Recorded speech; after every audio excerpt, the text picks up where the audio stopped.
Palappetty beach Velekkat Shri Kurumba Bhagavathi Vishnumaya ക്ഷേത്രത്തിൽ ഉത്സവത്തോടനുബന്ധിച്ച് കലാപരിപാടികൾ അരങ്ങേറി.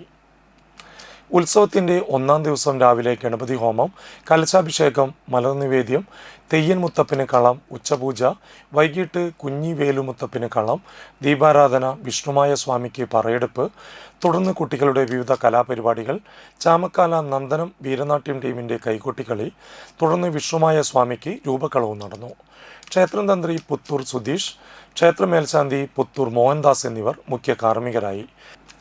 ക്ഷേത്രം president Rajan Velekkatt, secretary Suresh Babu, treasurer Manoj Bhaskaran, ഉത്സവ committee chairman Dileep Kumar VA, convener Ajeesh VP, treasurer Jeeja Manoj, vice chairman Shyam Sahadevan, joint convener Prajeesh Prasad, Chidambaran Velekkatt എന്നിവർ ചടങ്ങുകൾക്ക് നേതൃത്വം നൽകി. നിരവധി പേർ ചടങ്ങുകളിൽ പങ്കെടുത്തു.